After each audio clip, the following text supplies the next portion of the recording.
Vinuta, hi. How are you? Hi, I'm fine. Yeah? Yeah. What's your last name? Zahini. Sahini? Yeah. My husband's Ukrainian, so now I have a Ukrainian last name. Uh-huh. And Vinuta, where is that name from? It's actually from Sanskrit, Mm. because my parents are from Mauritius and they're Hindu. Mm. So it's actually from Sanskrit and it means fortune. Uh-huh. Well, that's what my mum told me. I don't know how much of it is true. So I'm fortunate to have you here. What a cliche. Great. The podcast is over.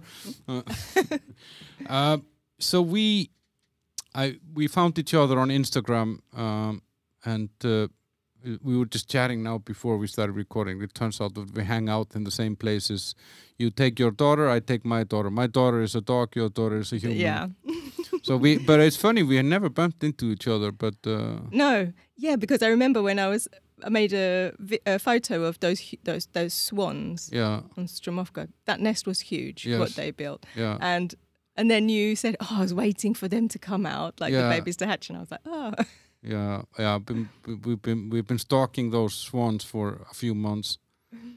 I had actually last year, it was crazy. Last spring there was a nest near where we live. So we live close to this Holisovitsa market, where Sasasu and all that stuff is. And there was a nest there, right where the ferry goes from Holisovitsa to Karlin, and it started raining. It was really rainy for, I don't know, like a week or something, and the water level went up drastically, and I could see that it's gonna get the to the nest, and I was super desperate. So we went there every morning, and my girlfriend told me, like, please just don't go into the river and try and do something about it. And I wouldn't have. I mean, the swans would have attacked, you know. Yeah. But we called some city service in the end, and they couldn't do anything. They were already moving all the nests around the river. Uh-huh. Yeah, but they have that service here, which I think is really cool. Nice. Mm. But luckily, those out of 5 eggs, 4 of them hatched. So they got 4 babies out of this, and we see them from our living room window, or we saw them, like kind of swimming around the river, and it's so nice to see this, you know. But anyway, this is not like David Attenborough. Yeah.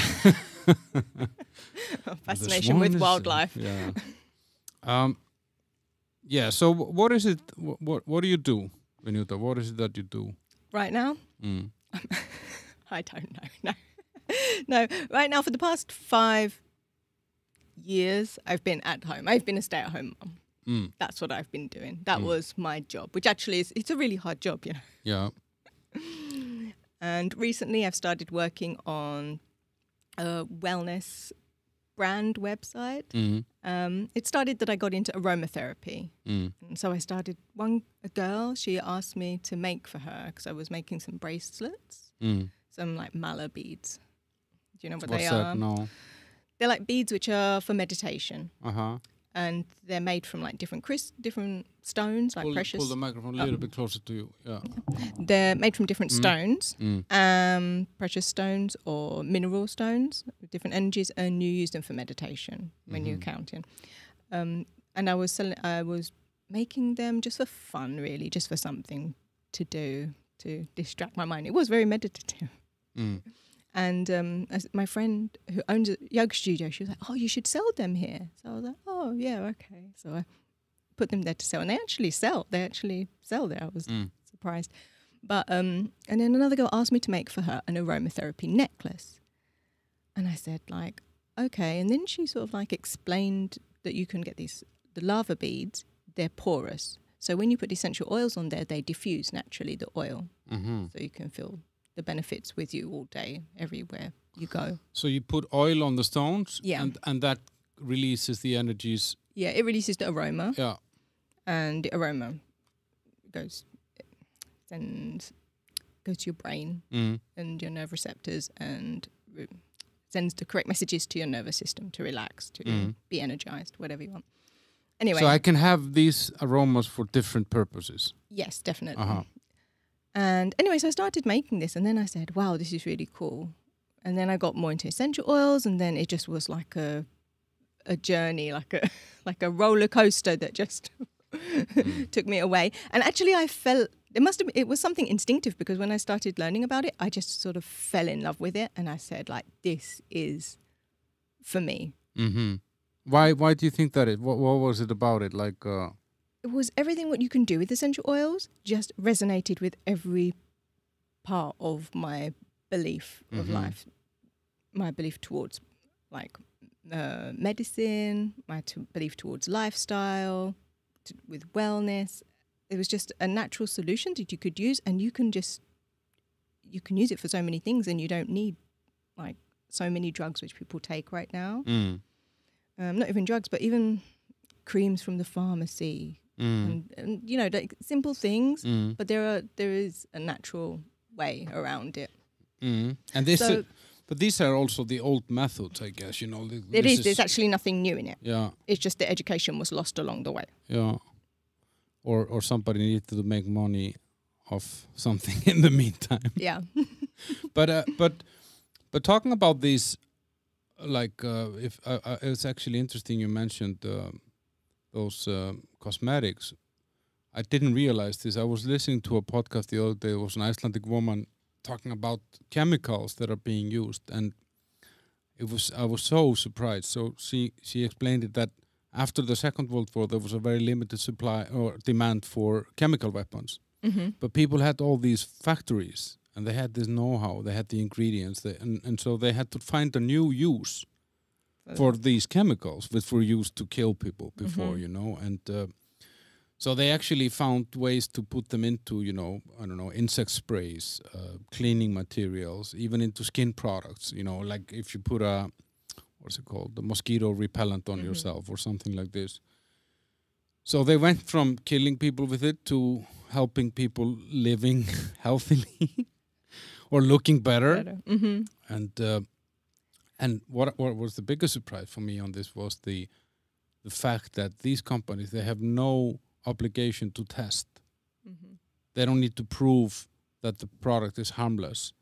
So then it takes a group of moms or a group of people after 10, 15 years to say, listen, there are people dying here. There's an increase in, I don't know, skin cancer or something like that caused by this product. They need to finance it to prove it. Or get someone to finance them to prove it, and then that's when it becomes a problem for the company. Yeah. By which point, like millions of people have been using it for 10 or 15 years. And it's crazy. I mean, like, and these plastic bottles, for example, we used them for 15, 20 years before we realized that we don't need to. Yeah, and that they can cause cancer. And then what she said also, what was interesting, is that then these companies come on the market when it becomes mainstream knowledge that this particular chemical is harmful. They actually remove it from the product. They replace it with another harmful chemical, but they put on the product without harmful chemical A. And you're like, oh, great. This is crazy. Yeah, no. I was at this convention 2 weeks ago with doTERRA, the essential oil brand from America, but there was one speaker there, and she was a toxicologist. So she was a professional toxicologist. Was everything what she does, and it was so interesting, the idea that 90% of everything around us is toxic, is full of toxic chemicals. 90%, and the effects of this toxicity, you don't feel them straight away. It literally takes, as you said, 10 to 15 years. It's microdoses. And this also, it affects also our immune system, because the vitamins and minerals what we need to be healthy, maintain our immune system, our bodies are using it to balance off these toxins which are around us. So when you get sick, your body's not as effective at fighting your sickness or illness, even a simple cold, for example. So, and that what was really interesting, and it's all around us. It's in our homes, like you said, in cleaning products. It's in products which we put on our skin, which is crazy because our skin is the biggest organ, largest organ in our body, and it absorbs the most of everything. Yeah. And this is actually a problem actually now.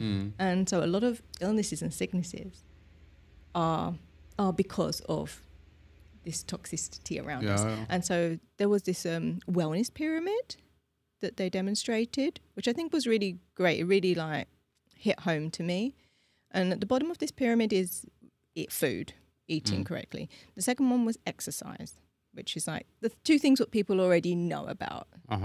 But the next one was reducing toxic load. So that's just like the third thing, what people do. And I think that people aren't really aware that they need to do it. And it starts from this. It starts from choosing natural products on your skin.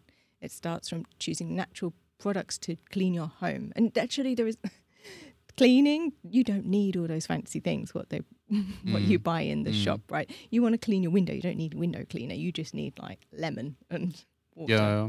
It's actually the best for it. Whether it's an oil or whether it's real lemon or whatever, but you can do it without. It's just that I think we haven't been educated enough. Or we've been brainwashed. To believe that the other stuff is better. Better and easier.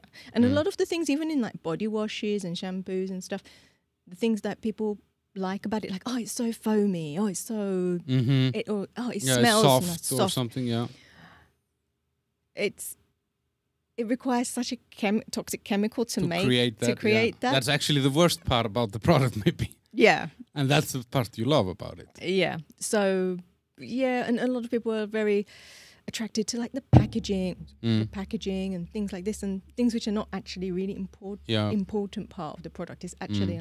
And then there are the consequences, obviously, that those things then you get like some eczema or psoriasis, or then people start to get skin problems because those chemicals, they're drying out your skin and disturbing the natural balance, like both bacterial and pH on your skin.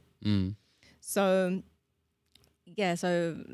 like you said, we've sort of been brainwashed into like, oh, look at this great foamy body wash, but do you like your interest? I mean, it's a recent interest, and you have a background in fashion and I would say media distribution from your paper route. But do you think that this interest in this kind of natural remedies and these alternative, let's call it alternative, but actually that's a wrong word because these are the original methods. Does that have anything to do with your background? Because your parents are from Mauritius. Is that like maybe partly, because even if we talk about food, for example, like I grew up, my mum cooked. We never went out to eat, and my mum cooked like healthy food, and I noticed like when I was around 10, 11, and I need you a little bit closer, or you can pull it to your when I was around 10 or 11, she started to get a bit lazy, and she started to buy like more packaged food, like frozen food, and I could never eat it, and I still to this day, like, I hate it so much. Like I even hate my husband likes sometimes wants to freeze food that we've cooked and put it in the freezer, and I know it's okay, it's totally fine, but it's still, it doesn't taste the same. And so I have this very big aversion against like frozen food. So, and she also used a lot of, I think, like natural remedies, which she learned from when she was from Mauritius, I guess, from her parents. Yeah, and they learned it from their parents. And but in a way, she also started to get brainwashed because those, they are, some of them are time consuming, right? So like for cooking, a lot of people don't cook because it's time consuming, right? But it's healthy. It's the best thing for you. So somehow I think there is a lot intuitively connected to my childhood, like connected to how I've grown up and what my mother like influenced me or gave me as a child. But your parents moved from Mauritius to London, right? Yeah, like my dad was already living there, and then he went to Mauritius and he married my mum, and my mum was like 18. It was an arranged marriage, so she didn't choose, But did he choose or his parents? He chose. I don't think his parents chose, or maybe they did. I'm not so sure, but it was all fixed. And and so she moved to England when she was 18 to London. She spoke. Do you know if she spoke English then, or she did? Maybe it wasn't. It probably wasn't fluent at that time. But in Mauritius, anyway, the official languages are French and English. And then they have their own like local language, Creole. Yeah. Which is kind of a mix of an English with... It's a mix of like French and Hindi, I guess. There are a lot of... Yeah. Uh-huh. It's a sort of like a broken French. That's what I like to call it, actually. But are there different versions of Creole then? Yeah. Okay. Because I heard the Creole that is kind of mixed with English somehow. So arranged marriage, is that like a common thing in Mauritius? At that time, I think, yeah. But I think it was already sort of ending, like it was sort of the end of the wave. Because her sister didn't have an arranged marriage. She actually moved to Italy before she got married, and she married an Italian. Mm-hmm. So my aunt lives in Italy. So yeah, so somehow my mum, she's a little bit older than her, but she got fixed in this way. But she came here and they were like married for quite a long, they were married for 15 years. But yeah, I don't, were they happy, you think? Or like how, because I think they were like happy to an extent, but not completely, because in the end they got divorced. So and they both lived in England after that? Yeah. And they still live there? Yeah, my dad passed away. Like my dad, after my dad got remarried again after my parents got divorced, but then he passed away like five years ago, I think. I'm sorry to hear that. But yeah, my mum still lives there, so she's been living there for like 30. She moved there 2 years before she had me, so she's nearly going to be like 40 years she's living there. And but it's Hindu in Mauritius, right? It's a mix. There Hinduism. There are some Islamic people. There's like Muslim community too, and also there's Christian community. So and they all live together in peace. Yeah. I mean, there are no. No, there is no. But the majority is Hindu. Like the majority. Which is a very kind of peaceful religion, right? Yeah, I think so. Like it's one of the oldest religions, right? So you don't hear a lot about them, at least. No. Not here, no. But even though my mum is kind of quite religious, but it was very interesting, she never like really pushed it onto me. So I didn't really pick it up so much. So we used to go to like temple and go to some like prayers and stuff, but that was it. I don't know, somehow it didn't catch me. Were you aware of this, that they had an arranged marriage? I mean, like, is that something that you tell your kid when it's 6? Yeah, this is an arranged marriage. My mum made it quite clear all the time. Okay. So, yeah, I mean, arranged marriage. At that time, I think it was kind of normal, not uncommon. No, and it's still somewhere, a lot of places that still do this, and it actually. We had this in Iceland as well. Like really, we had that it was agreed between the families that the children would get married. I mean, it's not like last year or something. It's some 100 years ago, 200 years ago, something like that. But it was quite common, and I mean, and marriage has always been used also to kind of solidify power and create unions and stuff like that, and.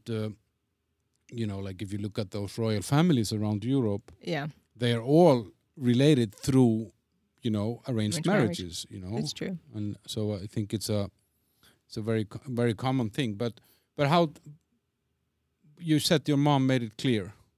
Yeah, because she always liked to make her point that she didn't choose to marry my dad. I guess because towards the end, she was unhappy about. So. But how does that, like, and what about your friends? Did they know that this about your family or? Yeah, I guess. I mean, in England, it's so diverse. Nothing really surprises anyone. So, yeah, I don't like now when people hear it, they're like, oh my God, that seems like, weird, like, oh my God, I can't believe that still happens, but it does still happen around the world. I had a guy here on who was from, I had 2 guys actually that came from Islamic families, and they had this. Yeah, but then I've also people. I have friends also in a similar thing where their parents sort of. Now it's a bit more gentle, right? The parents are still fixing it, but you at least get to choose if you like them or not. Yeah, you know, an introduction. There's a trial period. Yeah. So it's a sort of gentle version. But yeah, parents are still doing it. But some people who have arranged marriages, they're staying together for years. It works. Yeah. For some people. I think, is it Gandhi? I think Gandhi had an arranged marriage too. And I think he was married, if that's right. I think so. And when they were very young, like really young, like 11. Fuck that. That's crazy. Yeah. So and often people say like, oh, you like learn to love the other person. Yeah, but that's the thing. Like I also, I mean, if I think about how I, as a kid, you know, or a teenager, you know, like I would, you know, let's say that you were in I don't know, we went on maybe a week trip in the school, you know, and there was maybe a girl there that I didn't necessarily like at the beginning of the trip, but then I had a chance to meet with her, you know, it was a kind of a, you know, like we were, I don't know, somewhere in nature or whatever, and there were no other kids or, you know, like just that group, no distractions. So you spent maybe time with someone that you didn't know before, and you kind of, you learned, well, I fell in love all the fucking time. They didn't, it wasn't mutual, but do you get what I mean? Like it is a bit of a forced environment because you don't have all the distractions of somebody else. And I started seeing in girls some beauty and some charm that I would not have noticed if there would have been 200 other kids in a discotheque and whatever, you know? So in some way, I see that in Iceland because that's a rural country. It's not like easy if you come from a small town. You kind of just have to go with what's available in your town, you know, whether that's a man or a woman or whatever, you know, you just have to find someone that you think you can love and that you can, I don't know, create a family with or a future. And so, of course, that's not, you know, there's a freedom of choice. That's not taken away from you. But it's still, in some way, it's restrained or restricted by what is around you. Yeah. Which is, it's normal. Yeah. You know.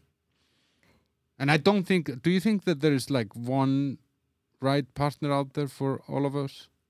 No, I don't.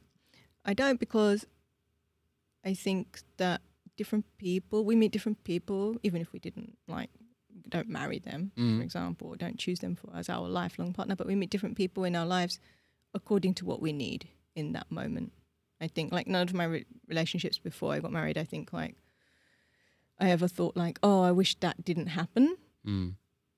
Because at that time I can see what benefit being with that person had in my life or contributed to my life experience. So I don't think there's I think even sometimes when you're married, it doesn't mean that you're going to be with the same person forever. No, we can't take that for granted. And people are changing. They say that we change every like 10 years. And sometimes you're changing and the other person maybe isn't changing or changing in a different way. And all of a sudden you're not in the same level again. Yeah. But you're married now. Yeah. I made it sound like a temporary thing. No. Now I'm married and I met my husband when I first moved here to Prague. It was like, and that was, we're together for like 11 years, but we're married for 6 years. Yeah. It's not only still actually becoming a long time. Yeah. But even I'm just like, that 10 years, I just can't believe this, like 10 or 11 years, I can't believe that this time has passed. Yeah. No, it's moving fast now. And those COVID years, they it weirdly went like this, you know, like and I don't know, I think it's going to be really interesting to think back on that time. And like, because you didn't do anything, like, you know, we kind of put life on hold in some way, you know. Yeah, and you can't believe it's really actually, because I remember in the beginning you kind of you have this feeling like, oh, it's never going to end. Yeah. And then all of a sudden it's ended and you're like, oh, what happened? Where did the time go? Yeah. But so you grew up in London, right? Yep, I grew up in London. when I went to university, I decided to move like really far away. But how was that? Like you didn't like London or? I did. I think I had more sort of like family issues, and I wanted to like move away. Yeah. And so that made me move really far. Yeah. So yeah, the only thing I had in my mind was I wanted to study fashion. Yeah. And I found this course, and I was like, okay, this is good. I'll go to do that. Yeah. And I just did it. Where was that school? It was in Yorkshire. Yeah. Do you know where it is? Yes. Yeah. Everyone in Yorkshire is rich. Yeah. They say Yorkshire people have deep pockets. Really? No, I don't. Maybe in some parts, but not in all. And it was in Huddersfield. And it was like 5 hours from London. That's when I first experienced for the first year, like homesickness. So you didn't you had family issues, you went away, but you missed them. Yeah, There was after a year I was okay. And actually it was the same when I moved to Prague. Yeah. I moved here and then I had to go back to London every few weeks. Yeah, every second month I was like, okay, I need to go home. It was also like I needed this like period of separation, this transition. But anyway, so yeah, I went to university and I was there. And the first few months were sort of really hard. You know how you think like, oh, English is great. Everyone understands everyone. Yeah, I speak English. I was born there. And I went to Huddersfield and I didn't understand anything, what anybody said for like three or 4 months. The accent was just not in my hearing range. I just couldn't understand them. Can you imitate it? Can you say something? No. But they have like different words for stuff. So they don't call sandwiches. They call them butties. Butties? Yeah. Yeah. And what are they? Now it's such a long time ago, I've already forgot. But Huddersfield, like I know that city just because they have a football club. But it's not like where I would think fashion. No, yeah. Yeah, that's a different thing. And then after I realised like, I should have stayed in London. Yeah, because if I think fashion, I would think, I don't know, like Brighton, London. Yeah. Like I said, I sort of didn't think it through at that time. But anyway, it doesn't matter. I went there. I actually finished with the first on my degree, so I was really like happy about it. Like, that's fine. And you wanted to have a career in fashion then? Yeah, I wanted, not necessarily in fashion, I wanted to have a career in buying, in like buying and retailing. So do you know what? Yeah, like to be a buyer, yeah. So you select the products, you source the products for like shops or and you put collections together and you put it in the shop. Yes, I was mostly interested in buying. So actually it was more orientated towards fashion business. And and then I moved back to London and I got a job as like a buyer, like assistant buyer for a jewelry company, buying diamonds. And and diamond jewelry. So then I did that for a little while. But your first job was a paper route. Yeah, when I was like 13, 14. Yeah. Yeah, I can't believe I did it now when I think back at it. And why did you do it? I mean, because it's not like you're that young that most kids your age or most people your age didn't have a job when they were 13. Yeah, I know. I don't know. I just I wanted to make a bit of money and people were like, oh, you can do a paper route. So then like I think there was a sign in one newsagent like, oh, they need a paper. And usually they choose boys, They usually choose boys. For some reason they think it's not safe for girls. You have to go delivering people's doors and stuff. In the early mornings, in the early mornings, yeah. So, yeah, so anyway, so I went in and I was like, oh, and they gave it to me. They were like, yeah, you can do it because they were desperate, I guess. Yeah. So I started that and I used to get up at like 6, go on my bike, go deliver these papers and then come back, get dressed, have breakfast and go to school. And then walk to school. Every morning, 6 days a week or something, right? Yeah, it was. Also on the weekend, yeah. Right? I did this also. I started earlier. I was like 7, 8 when I started my first paper. But really? But there is like no safety concern. It's Iceland. It's like but I loved it because I could make my own money, you know. Yeah. But back when I was doing it, then you also had to go and collect the subscription fee. So by the end of each month, I got this little book with pages that I could tear out, and then I had to go and knock on the subscriber's door and say, I'm here collecting the money for the paper subscription for next month, because if you don't pay, I won't deliver the paper, you know. And that was difficult because, you know, like you're just a kid and people are like, I don't have any money now, just come back later. And what are you going to say? You know, like, yeah, well, you have to respect my time. No, you're a fucking kid. I don't respect your time, you know, like, but it was good because, you know, it gave discipline. Yeah. Waking up in the morning and the routine, you know? Yeah, it's, yeah. And I think that, like, the earlier you do it, the less you think about it.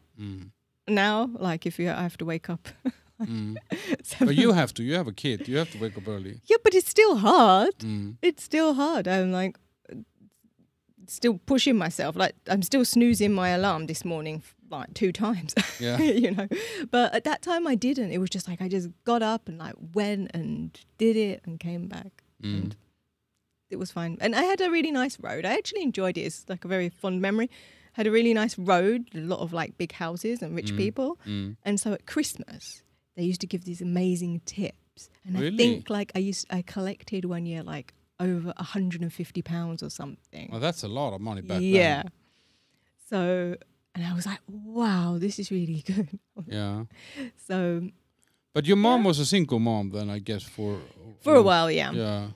Yeah, for a so while. So was that a motive for you as well? A little bit, yeah. She didn't have money. Like, at one point for example, I was doing different activities. So I was learning violin and doing something else. And then I had to stop them all because she was like, oh, we don't have enough money. So, yeah, and I guess that also maybe like encouraged me to start like doing something. Yeah. So that, and then actually it was interesting because the start of that was like my first job. And then I had jobs after that because once you start making a bit of money, the feeling when you stop making money is a bit sad. Yeah. Yeah, you easily come kind of used to it. Yeah. And yeah, so then after that I did various other jobs. But the job, my side job, which was the best thing for me at that time, was just being a sales assistant. I lived near a big shopping centre, so it's easy. And then how come, I mean, so you leave the media empire, you go into fashion and diamonds, and you leave the diamond, and then you come to Prague. I mean, what's the... Well, when I moved here was in 2010, and it was when there was this recession, and it was quite like hard. I wanted to like make a move, but there were like not really any jobs going. It was quite hard to like make a move. But why did you want to move? Because just to try something new. Like I wanted to like even get a different job, not a different job, still in buying, but maybe change the position or get a better position or a different experience. And buying is a very competitive industry. I don't know if you know, it's very competitive. And then I think what happened after? Oh yeah, so then I went on a trip. I was like, I'll take a holiday. So I took a holiday and I went on one of those like group holidays where you go by bus and you go to different countries, and we started in Croatia. We worked our way up from Croatia to Slovenia and finished in Prague, I think. We finished in Prague. When I came here, I was like, oh, this is like nice. There was something really, I don't know, that caught me here. It was relaxed. I liked the size of the city. And I met a girl who was working at an English language school, and she told me like, oh, how good it is, and blah blah blah. And so she gave me the contact. So I was in this mode in my life where I was like, I'll just try anything. Why not? And I always wanted to live abroad. I always wanted to live in a different country and experience a different culture from England. From England. Different, yeah. And so I went back home, and then I applied to teach English. It was they invited me for an interview, so I went, and then they offered me a job, and I was like, I'm going to do that. And I always had in my mind like, oh, it'll be for a year, I can always come back, which is true. I could have always come back. Yeah, you still could. I still could. It would be hard. Yeah. And then when I came here and I liked it, I just liked the size of the city. We were talking about this, how in London, you spend so much time commuting. If you spend 2 hours of your day commuting you take it from your private time, not from your work time. Yeah, exactly. And here, you can be where you want to be in like 15 minutes. Yeah. And this for me was already, I could work, like even teaching English, I could work more. I could fit more into my day and still have time to for do yourself, for myself and do other things. And it was quite flexible. I actually didn't mind English teaching. It was very flexible. The only thing is not very stable job. Yeah, and you get cancellations and... Yeah. When you work for a school, it's a bit better, but yeah, you get cancellations and stuff like this. But in terms of like flexibility and work-life balance, it was completely the opposite to what I had, because in buying, I was going to work, I was there at started work at 8 o'clock and I was finishing at 8 o'clock. Yeah. So so then you're basically from 7 to 9. Yeah, and then you go to sleep. Transport. Yeah. There's nothing else. They call it the 4-hour life. That's when you have 4 hours a day, I think, for yourself. Yeah. From 8 o'clock to midnight or whatever, or from 9 to 1 o'clock or something, and then you're just working. But this English teaching, it's such a fascinating thing. I mean, I've here in Prague, because I think like almost probably 30-40% of the foreigners that you would stop on the street there, if you'd ask them how they came here and what they did, and at least in the beginning, it would be teaching English. And I didn't realize it. I mean, Prague is the second city that I live in outside of Iceland. I lived in Copenhagen before I moved here.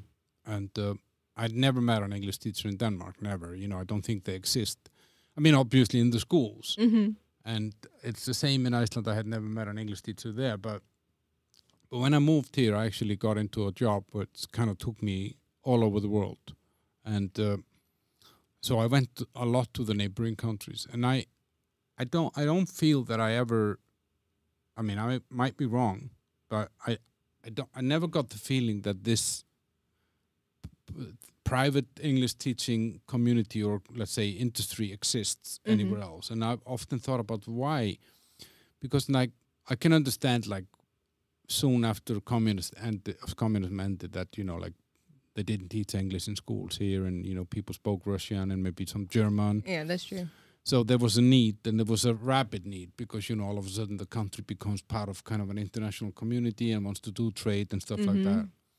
People wanted to travel and stuff. But now it's 33 years since the end of communism. So the school system has been teaching English for 33 years. Yeah. If you still have this huge industry around teaching people English, aren't the schools must be doing something really bad, That's true. I was teaching at one school on Narodny, and it was a class for kids who basically failed the final year of their English, and so they would they came for a year to teach English, to learn English, so that they could pass this exam. And yeah, I guess it is actually full, and I didn't have the only class; there were other classes. So yeah, I guess the system is kind of, and it's actually a concern for me now, because I have a daughter, and I know that she'll go. So she's speaking English, right? And she also speaks some Ukrainian, but that's, and she's learning Czech. And I can see okay, her English right now is better than her Czech, because she's just 5 and English is still her first language. But when she will start going to school, her Czech is going to overcome her English. Yeah. Because she's surrounded by it. She's going to be speaking to more people in it. She'll still know English, but I am also very concerned that she won't know English to a very native level. Which involves reading, writing, literature, listening. Yeah, to have your world in English in some way. Yeah. So, so I think that you're right. It's not so. Like in some of the classes, I know that from friends that many of the children who are English speaking, they know better English than the teacher that is teaching. Yeah, that's crazy. Yeah. Yeah, it's just I always wondered why this industry can bloom here, and it still does. I mean, there are still people coming here in similar shoes like you know, they kind of, I would like to try this. It's a nice city and so on. Yeah, and I think that it's interesting. It's great actually in this way because I think I focused mostly. I did also this sort of like Cambridge certifications, but I also taught like some business English because I had business experience before, so I could like combine the two. And that for me was nicer because it was still connected with business, which I was interested in because we would talk with the different students about like what's going on in their job and things like this and how they can develop their English for it. So that was, So it's nice. It's flexible. I don't know but I still see like even older people who are like older than me teaching English. And I'm always surprised like, wow, he's still doing that. Yeah. No, but I think, I mean, like it's it probably in some way that job has also something to offer. I mean, if you like meeting people, it's like me with this podcast, I definitely not doing it for the money. But I get to meet people like you or my guests, and I meet new people. I made friends from this. I expanded my network. There are other things than just money. Yeah. Definitely. Definitely. This we were talking about purpose before, that you need to have purpose. Yeah. And I read one book and they talk about how money is actually is a side. It's just a side product of what you are doing. Exactly. It shouldn't be your main goal, just doing it just for money. Yeah, and you meet your husband here. He's Ukrainian. Yeah, well, I met my husband here. He's Ukrainian. And how did you meet? Is that some glorious story? No, not really, but it's maybe not the most conventional story. I met him that we started living together in the same flat share. Okay. So it wasn't arranged. Yeah, kind of. It was arranged by other powers. By landlords. And and so that was. And was it an immediate kind of attraction, or you just? Yeah, I think it was quite. It was very quick. It was like after like a month or something. So, and that was like it. But it was very like natural. It was somehow very natural. Like we just sort of started living together, and then it was very natural. There was none of this, how like you meet someone and then if you move in together and then you have all these changes and you have to adapt yourself around it. You knew these things. Yeah, the only part was that we had, because our apartment, and I still live in the same apartment. We still live in the same apartment, right? Yeah. Because we have really good rent, because we have it for like 20 years or something. Yeah. But we had other people living with us. So slowly I like kicked them out. I slowly kicked them out, and we had the apartment for ourselves. Yeah. So. But how has he been affected by what's going on in Ukraine now? Yeah, that's been really like hard, especially after like COVID and everything. We still have family there, like his mum and sister, and his nephew actually also is still there. And in the beginning we wanted, because so many people came, right, and we were trying to make them come here for a while. But they didn't want to come. His nephew actually wasn't able to come because he's drafted. But his mum and sister, we wanted them to come, but they didn't want to come. And I was so nervous in the beginning, and he was also very nervous in the beginning. But then after about a week, I realized, like, okay, people who want to come are going to come. But some people have to stay still, right? Because after there's still going to be stuff to do during. But so they were going to the shelters and doing all of that. So it was hard. My husband was reading a lot of news, and that was really bad on the like mental load of it all, I think. Then he slowly stopped. And only recently he was part of some like Telegram groups, which from Ukrainians, and recently he turned them off too. So somehow he's distanced himself from it. Because I guess there's also limited what you can kind of do. Carry. Yeah, and do about it. Like in by thinking about it. You know, like you, as you say, you open your door. You say, okay, you can come if you want to come. You can donate some money, but that's kind of where it ends for most normal people. You know what I mean? Like we don't have so many things, and I think also what I don't know about this. People, I'm not sure I would want to leave my home, even if my country was under attack. I'm not sure I would want to go because this is my home, you know, like and this is my country.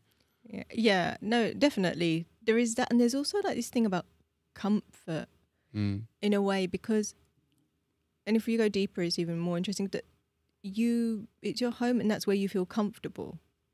Yeah. Right. Okay. Unless there are really like bombs falling on your head. And there are a lot of but there are also a lot of parts of Ukraine, but that's not happening. Exactly, and and so actually, then now I think about it, I'm not sure actually what is better, because if they come here, so they're sort of like, it's not their home. No. And they're sort of pottering around like not doing like much. Yeah, I have a friend who lives in Kiev.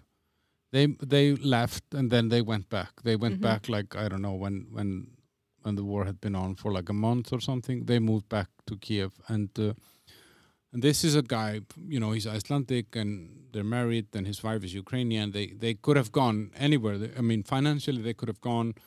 They could have gone to Iceland, but no, he said, this is our home, you know, this is where we live. And so they moved back, and actually now they're at the front doing journalism. He was not a journalist, he became a journalist just to do that for Icelandic media, and I'm actually hoping to have him on here later, but I don't know, it's but it must be a really difficult thing for a Ukrainian, because these two countries are so connected. Yeah, Ukraine and Russia, and you know, you have relatives on both sides, and they speak the language. You know, most Ukrainians speak Russian. You know, it's it is quite, and I think even for Russian people living here who have chosen to live here, like that's actually the best thing what they've done, right? Yeah. They've chose to leave there and not be part of it. But one of our friends, her parents live like on the border. They live in Russia, but on the border of Russia and Ukraine. And her dad had like several properties or something like this, and basically everything is worth like nothing now. So they have money to live, but they're also like affected. So it's the war is really like affected. Nobody wins. No normal person wins in a war. It's just the military business complex that wins in a war, you know. Yeah, so, but mentally, I think the hardest part was mentally. And the hardest part for me was accepting that they wouldn't come here. That's like something I couldn't get my head around. But we're lucky enough to have never had to, you know, even consider that option, you know. I think because I think it's a really hard option these choices are really, really difficult. I mean, if I had a small child, I would probably think, but if it was just me, I would like, well, I can kind of be here, you know. Yeah. It's one of those things, like with everything, it's like with being pregnant, I think that you can't understand it until you're in it. Yeah, exactly. Yeah, like until you're in it, and then you understand what everything's about. Yeah. I want to talk to you a little bit more about this kind of journey that you have started with the kind of, can we call it like alternative healing or I guess we can call it. But you have a brand. Wellness. But you have a brand. Yeah, I have this brand I've made. It's called Aroma Laska. It's like aromatherapy and love, because in Laska, in Czech is love. And I'm basically building this wellness brand. I want it to be about empowering people to find their wellness tools. So there's so many, now it's a very big thing. People are becoming really aware of wellness, aware of meditation, yoga, art therapy, this therapy, journaling. There's so many different things. And I have a feeling that only a few of them are like really pushed forward, you know, like meditation I think now is hot, right? And everyone knows about it, and everyone thinks like, oh, I should be doing it, which is in some way true, except that for some people it doesn't sit. Like it just doesn't work I for fall you. asleep. You fall asleep, yeah. you see. But isn't that good also? Because that's a Sure, way to relax. Yeah, it is. So what I want to do is to explore and educate people different ways that how they can improve or empower their wellness to take care of it. So everything is, so it started off with aromatherapy. Now I'm working with these Sadhu Nails, this is a type of meditation. The people who are watching on YouTube, this thing here, this torture plates, these are the Sadhu Nails. Yeah. What is the Sadomaso nails or Sadhu? Sadhu. And they were actually from like Sadhgurus. They used to use them for basically mental clarification. And a type I tried stepping on this earlier. These are, guys that are only listening, these are wooden plates with nails in them, like not the nails you find on your hands. No. These are the ones everyone always thinks I'm talking about. Yeah, this is from the construction yard. Yeah, the construction nails that you stand on. They're galvanized nails. Yeah, that's great because they are good in rain and everything. The galvanized doesn't rust. Yeah. But wait, so for example, these plates. Yeah. What do they do for me? They reset your nervous system. It's an acupressure technique. It increases the energy and chi in your body. It increases your blood flow. The more blood flow you have going around your body, the more blood is flowing. And the more healing. And the more healing, exactly, of your organs. So when you have like any like tensions in your body or anything, these are usually places where you have stagnant energy or stagnant blood flow. Something is stuck, blocking it. And by standing on the nails and it's like water when you wash something and you want it to clean and you put a big power through it, like it flushes it out, right?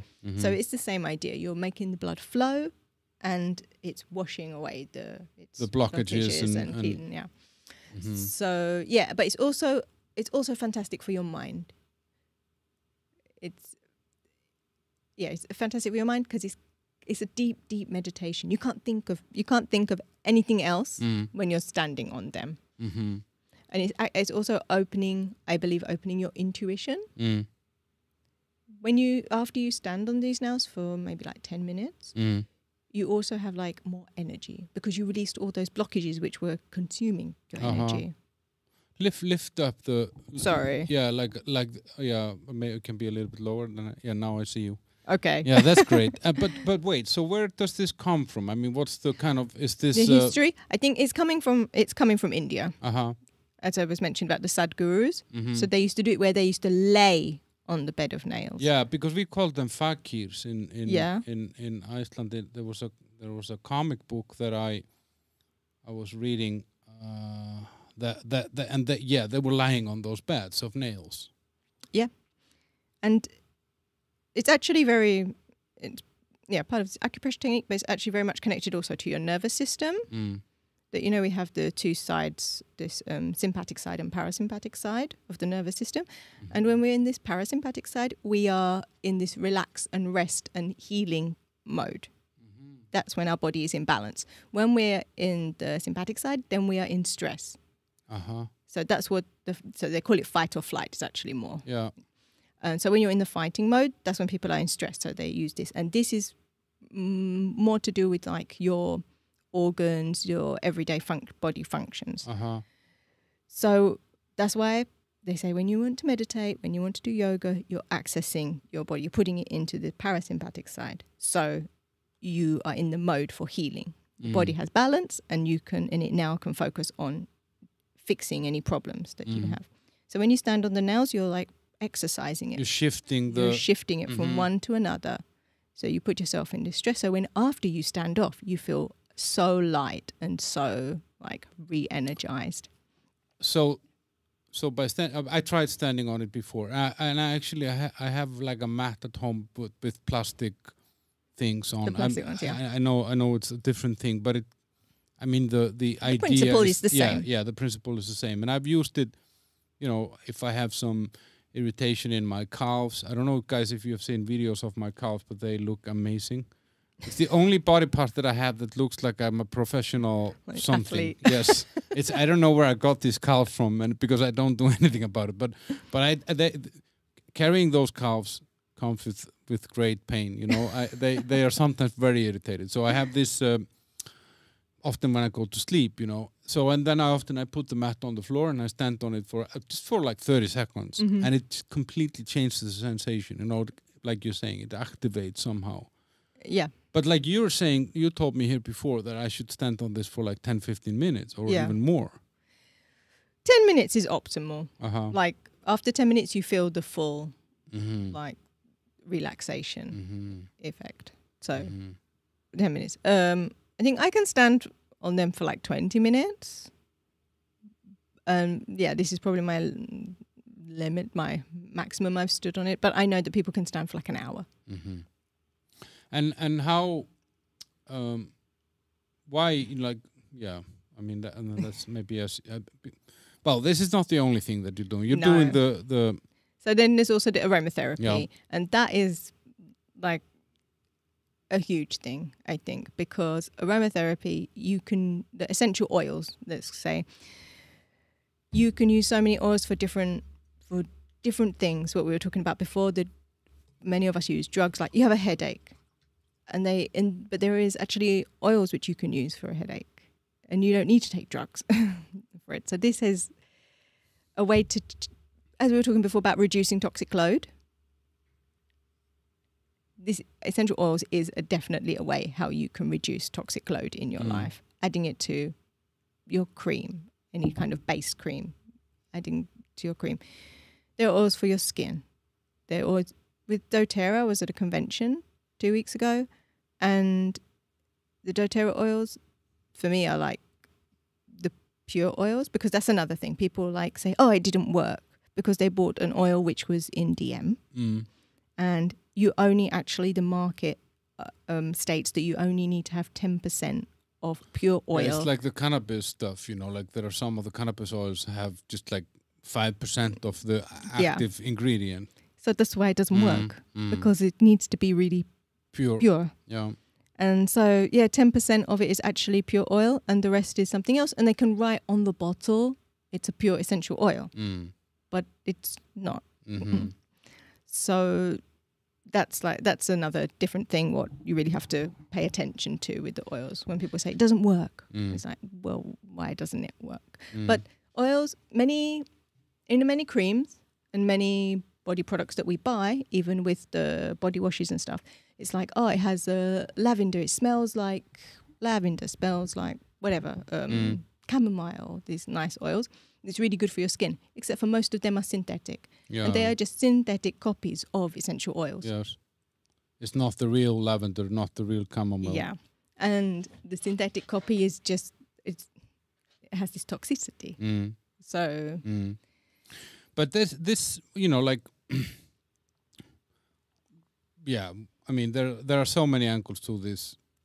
I mean, people just want quick solutions. I just want to take a pill, or I just want to wear a mask, and then I'm healthy. Yeah. Isn't that like where we are, you know? It is, and it's kind of sad because I think we have to really be more conscious about supporting our bodies. And that's, this convention was also like a big theme. It's support your body. If you support it with using certain oils for certain problems or using it for relaxation, then you are proactively helping your body manage, so you don't need to get to the point where you need to take a pill.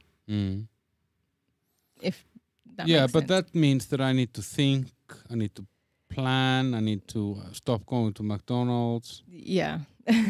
But it's a lifestyle, right? It's a mindset and a lifestyle you have to.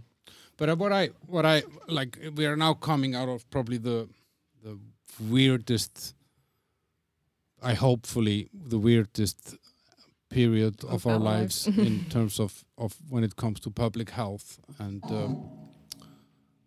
and I felt that it was a very interesting how it was handled. You know, like we treated healthy kids the same way as old sick people. We were not it wasn't like there was nothing highlighted about what I could do that can I get myself in shape? Can I eat healthier? How can I stimulate my immune system?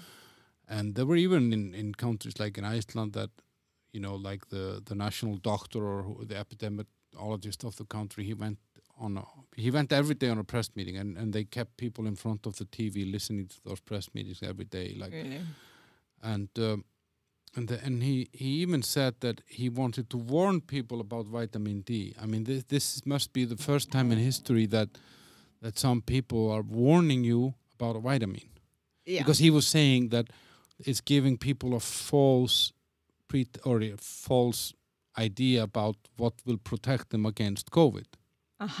So, which I understand this argumentation, but it's just not like it can never be bad to do something that is natural for your body, right? Yeah, of course. I mean, the funny thing is that this is what people were doing before.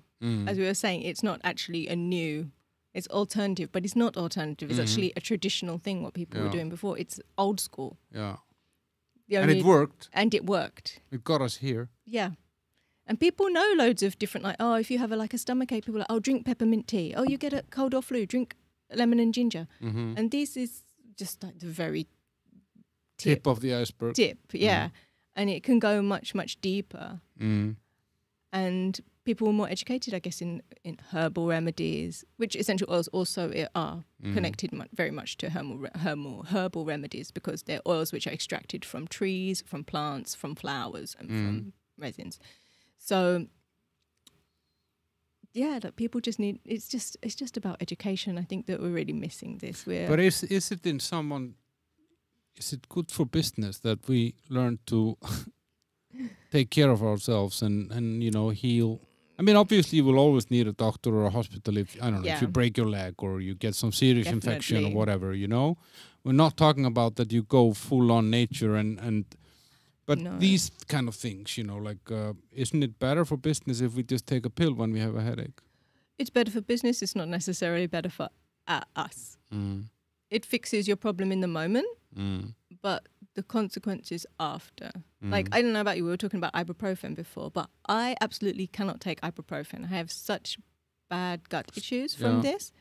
And this actually started, I remember when I was like 20, which is like a long time, right? 20, because I had like a really bad wisdom tooth pain, and I was taking ibuprofen to like frequently, and from that time it totally disrupted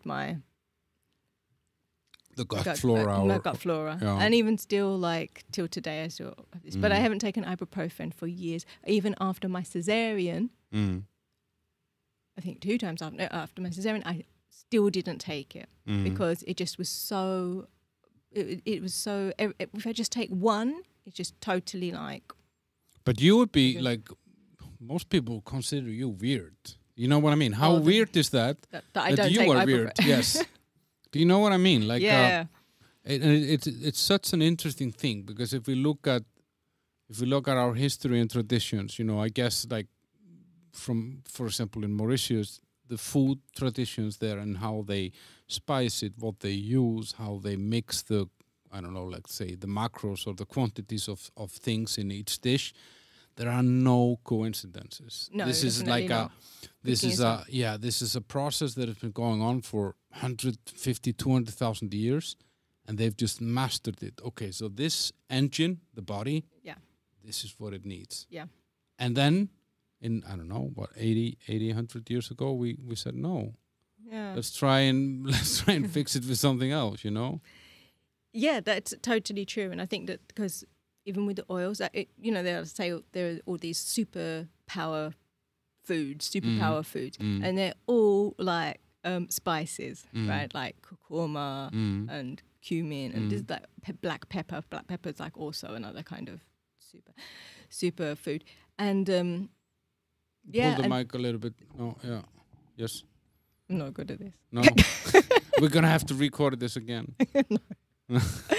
And these are all superfoods, and for some reason we are, I don't know, we've lost the contact. We've lost that connection with. Or we were made lose that contact. Yeah, you're somebody. I mean, like it's not. It wouldn't be good if I could just pick something off the tree here and heal myself. You know, then they would have to close down a pharmacy. Yeah, basically. But it's an interesting thing that I felt like, especially during COVID, it maybe just highlighted it because you saw everyone somehow involved. Yeah. But the perception of health is something completely different than I thought it was. You know, like I somehow thought that health was something that started with my own body and my own responsibility, and was not dependent on, or you know, like that had to work for that was kind of the foundation of health. I mean, I've not always been healthy. I've smoked. I still sometimes smoke. I've drank. I've tried drugs. I've eaten unhealthy food. I've been fat. I've been slim. I've been everything. You know, but I'm aware of this. You know that it's me. They say that the first step is awareness, to be aware of what you need to do. And I think that also it's connected to intuition, because deep down we all know, but we're infiltrated with information around us that we lose this connection with our intuition and knowing what we need. And there's a lot of pressure also. I mean, like, yeah, we're bombarded with messages about like either an alternative or different product, something that you know fixes it, and then we always want whatever requires the least effort. Like you were talking about with your mom when she stopped cooking. Yeah. And she started buying the frozen. I can understand it. But in some way I think about it like, okay, so all that convenience that we have now that is supposed to make our lives easier is not necessarily making it easier or making people feel good. It is in the moment. It's such a quick fix. It's in the moment. But then the consequences are coming like 10 or 15 years later. Because as we spoke about, it's like a little bit. Microdosing a little bit every day. And yeah. And I think, I don't know if you've noticed it, like when you put on weight, for example. That happens to me a lot, yes. But it happens slowly. It's not that you notice it in one week. Almost, but yes. I'm like, it's not just the calves. It's a supermodel body here. You know, yeah. I see food and I get fat. Yeah, and so many people, it's like, you start to eat, you're like, oh, it's okay, just like 1 cake. And next day, oh yeah, it's okay. This is such a small bit. But after a year, it's a lot. It's a lot. And that was actually, it was kind of a wake-up call for me for losing weight, because I was really, really fat. I mean, because I'm not very tall.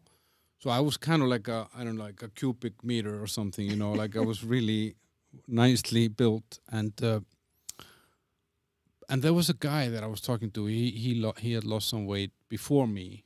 And he said that he started thinking or explaining it like, imagine if you just gain 1 kilo per year.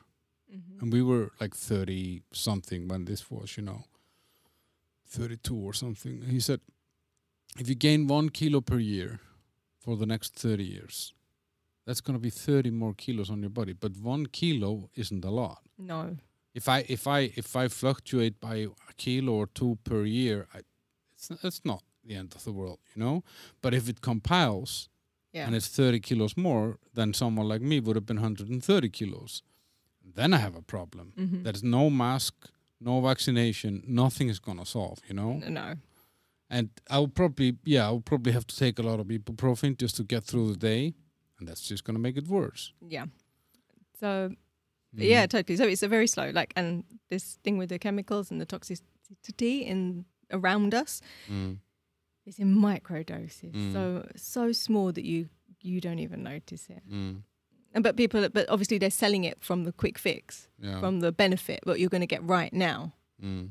But I was thinking, like, also this one, you know, like this time saving, you know, like, because if I want to take care of myself, I need to work for it, you know. I need to do things. I need to be conscious. I need to shop properly. I need to cook properly. I need to choose the right restaurants if I want to go for a restaurant. I need to go out for that walk. You know, like as I told you before we started recording, I have that dog that tried to eat you in the office before.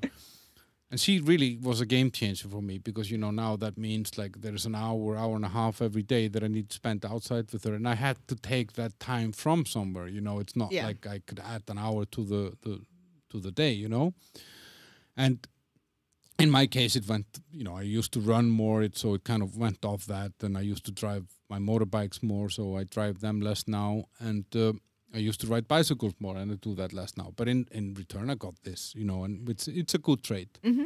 And but it means that I need to go out. It doesn't matter if it's rain, snow, cold, warm, whatever. And I need to go and do it. And of course, it would be easier to be at home. But if you think about it, okay, so what would I do at home?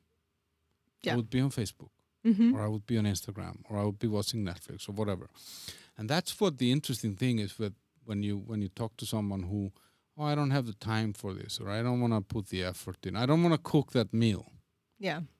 Well, what are you going to do with that time instead? Mm-hmm. And I often feel that trade is a really bad trade because you're saying, no, I don't want to cook healthy food. I'm going to order some shit because then I can watch more episodes on Netflix. Yeah. And it's also about that we're also, in a way, because we always want to be more productive. And we see that these everyday, like cooking and cleaning even, we see them as kind of non-essential things, even though eating is a really essential thing. I mean, like, it's the primary, primary thing. Yeah, but somehow we've been brainwashed into thinking we have to be productive all the time. Because a lot of people just like working. They're just working. It's like, I don't have time to cook because I'm working. And I totally understand it. Like, you want to progress. But where are you going? Like, saving time. What are you saving time for? You're saving time, but what are you saving time for? Because you want to work? Okay, why? What? Yeah. What are you getting from that? Yeah, exactly. What's the reward? Yeah. But how, so with all this Aroma Laska stuff and how, is there any personal thing in this? Do you know what I mean? Like, are you healing yourself or kind of maintaining the tranquility of yourself with this? I mean, I think, how do you manage your own stress, for example, or something? I go for a walk nearly like every day in the morning, as you said. I don't have a dog. I don't take my daughter with me. Sometimes I do, but most of the time not, because I want that time a little bit for myself. And do you want to have? You can have my dog now for 2 weeks. Yeah. Don't worry. Yeah, and I go for a walk. We live right next to Letna, so it's just perfect. And when I go in the morning and I go outside for like half an hour, just walk outside half an hour, I feel so de-stressed. I feel so energized when I come back and so like happy. I just, I don't know. That's like my number one thing. The second thing I do is I'm using the oils to support.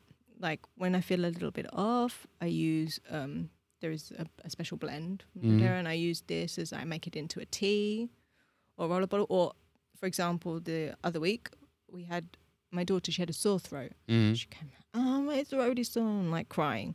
So I made her a blend with like oregano, I've forgotten now, oregano, frankincense, and this protective blend, this immune boosting blend, and she was rubbing it on her neck.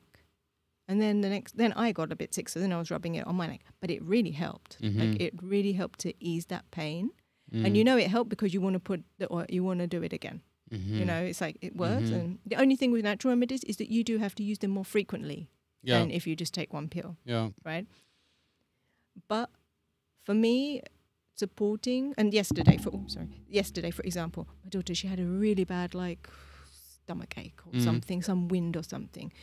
So I rubbed like just one drop of some, I think like a peppermint blend, a digestive blend on her stomach, and then after she went to the toilet and everything, and she felt better. And it's just, and I massaged her belly. It's like and just small things like this that I solve myself without taking any pills, without going to a doctor. Okay, I have the oils, but for me, the oils, they're an investment, right? Yeah, obviously. So Yes, in the evening, I have like a bit of a routine where I choose which. I have these cards. They're sort of like tarot cards, but they're for essential oils. Mm-hmm.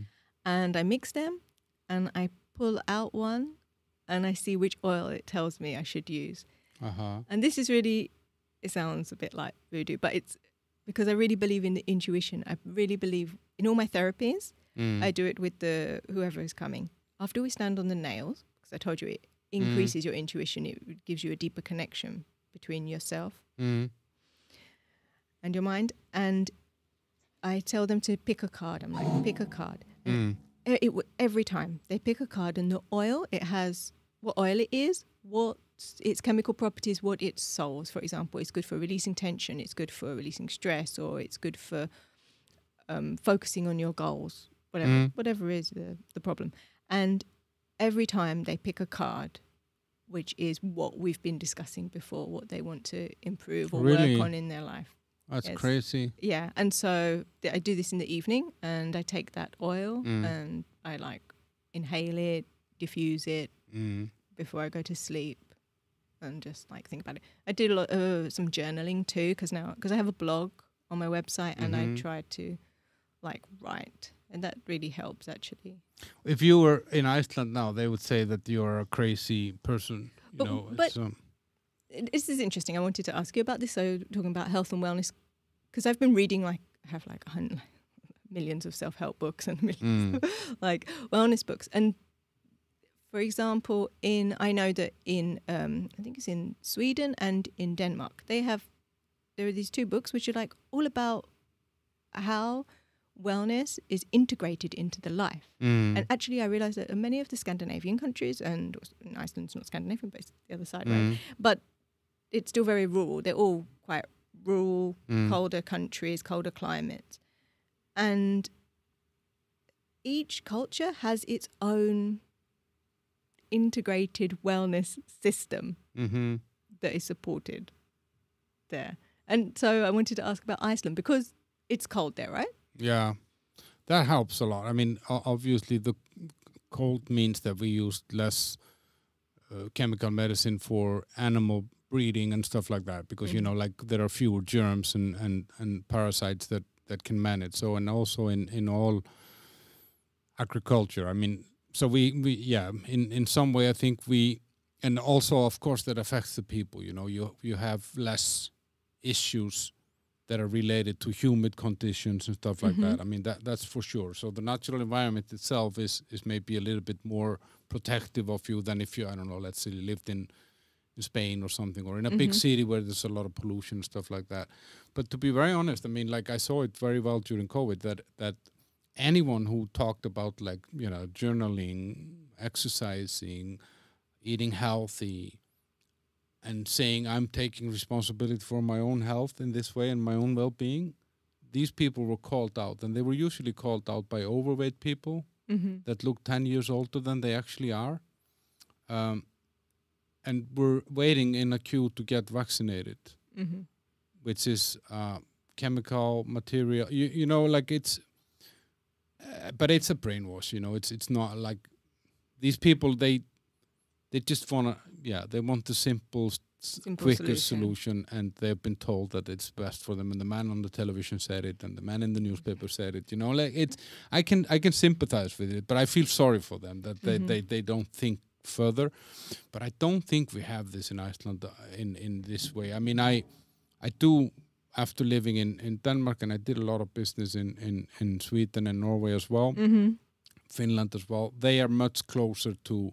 We have unfortunately adopted a lot of the American kind of habits, like in England. Yeah, so we are much closer to there, like I think if I would have had that tummy ache that your daughter had, my mom would have given me Coca-Cola.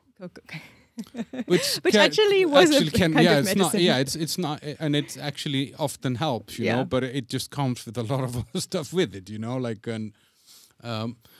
but talking about children, and so you are kind of, your daughter is free range. Free range. But she lives in a house. No. But like, no, you told me she's going to a different type of school. Yeah, she goes like to a Waldorf school, and next year she's going to go to a forest. What is it called? Waldorf. Yeah. Okay, it's like the salad. We have that.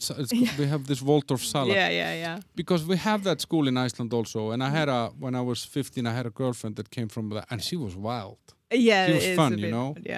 Yeah, they're sort of taught not to like release these inhibitions. They're not suppressed with, and they encourage the children to follow their natural rhythm and to find themselves. So it's nice. It's a very community-based school where the parents are involved a lot. So in this particular school, they don't have catering, but one parent has to cook one time per month. And it's vegetarian food. So this is very interesting in a way that, so the children, they're eating home-cooked food every day at school. And this goes back again what we were talking about, cooking and they sort of like, before they eat, they all have like a special song they sing, and they thank the sun and the mother that cooked and this kind of stuff. And it's really like a really nice community-based school. It's very much, like I said, following the natural flow. They use only natural materials for even their toys and stuff. So it's made from wood or this, and they're even for the activities, like they do painting, they use natural colours, dyes. But they learn the basic stuff they learn also, the basic stuff, but they learn also to read and write and stuff like that. I mean, how not does that until come? they're 7. Yeah, my daughter's 5 now. Yeah, it's actually funny in a way. In a way, it's great. The principles are all great, but it's a little bit still, I want to say, stuck in a bit the past, because now, like my daughter, she's speaking 2 languages. But in their system, they say that kids shouldn't really learn languages until they're after 7. So you're a bit like, well, what if your kid speaks 3 languages, which many of them are doing now? So where do they fit? So, but they don't focus on the cognitive stuff until after 7, which is actually right, because the brain, so their more brain social and let's say creative and social skills. Which is great. And there was something we wanted. Like me and my husband were quite clear also in the beginning that we wanted that one of us will stay at home and give time, like manage time. And I think it should be like that. I know that people can't afford. No, but if you can, if you can, it's great, and it's so beneficial to them emotionally, and they're just mentally, and their growth and their self-security, I think, who they are. So but will she stay in this type of school? I mean, how far can you go? Yeah, no, you can go. You can. There are 2 in Prague. I think one in Prague 6 and one in Prague 3. But we live in Prague 7, so there is not. But there are. You can complete like your whole education in that this system. So it's very interesting. But now she's going to go to a forest school. There is only one forest school for like preschoolers in Prague. What is that forest school? It's very similar. They don't have classrooms, but everything is outside. They have outside like a fire pit, and kids play. They just play outside. They have what do you call them? Like cabins. For like rainy days, blah blah blah. And they go Stromovka, because this one's next to Stromovka, so they go walking in the nature. They learn. Stromovka, guys, is a huge park in Prague. Yeah, so they learn from the nature.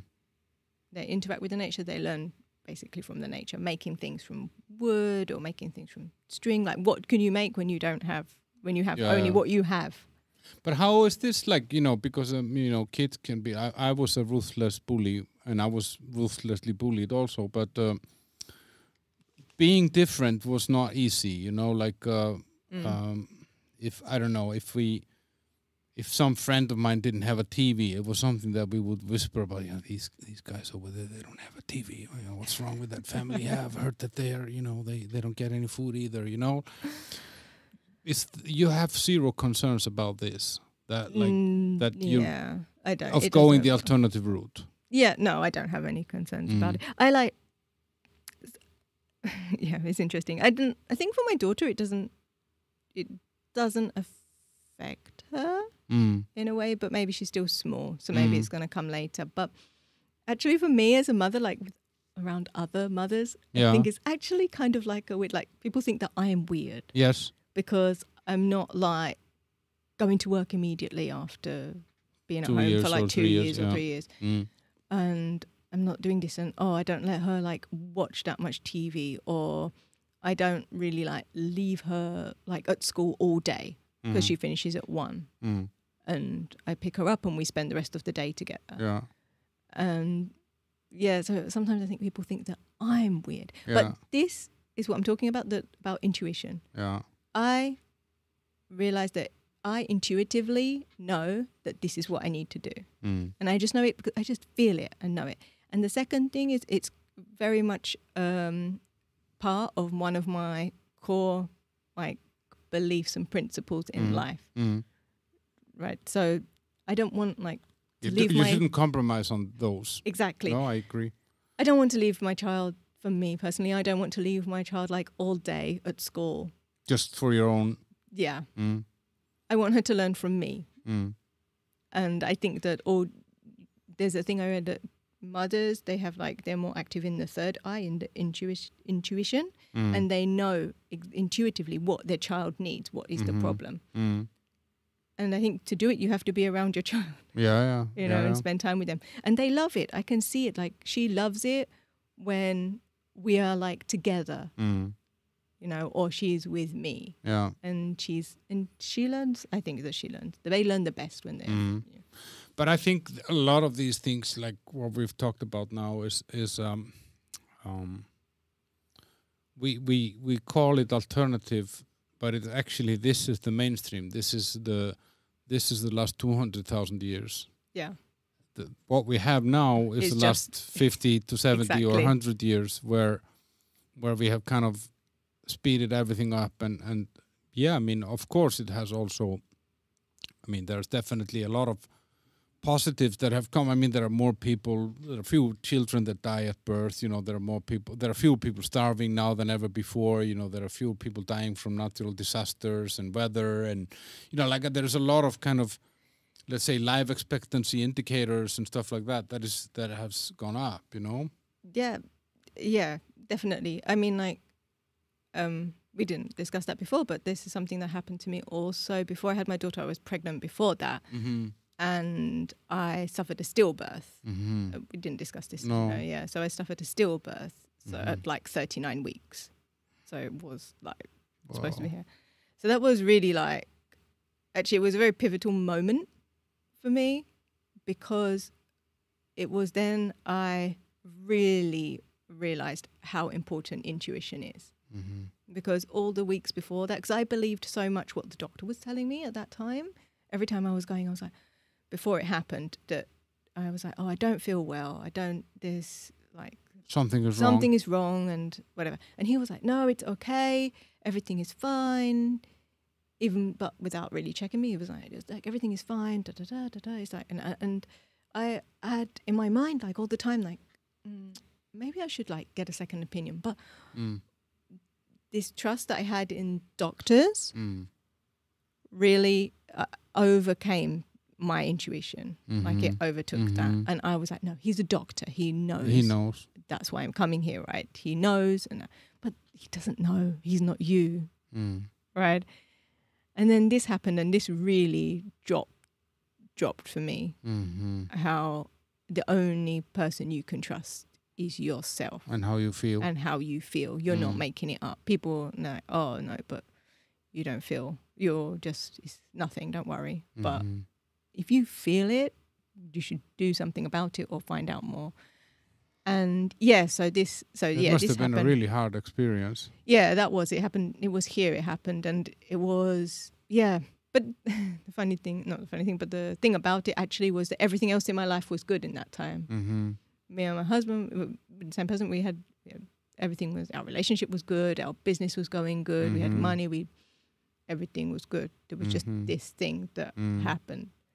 And this, and I don't know, somehow I separated the two in a way. I kind of like, because even though I lost a child, and that was mentally and emotionally. Like I think I cried like for 6 months. Every day I cried for 6 months. I can imagine but then that. after this 6 months, somehow it stopped. It got lighter. I went to some psychotherapy too, but I don't think the psychotherapy helped to an extent, but not in a deeper level. There was something else. Because even like I know people who like went through similar experiences, but maybe not as as far into the pregnancy as I did, and they can't even talk about it. You know, and there's also like a thing like they say that like the pain inside you has to come out. It has to come out. And the best way is through words often or crying. Yeah, so for 6 months I think I cried like every day for 6 months. And then after it just sort of like got better. But truthfully, the thing which healed me the most was having the second child. There was somehow like that pain just...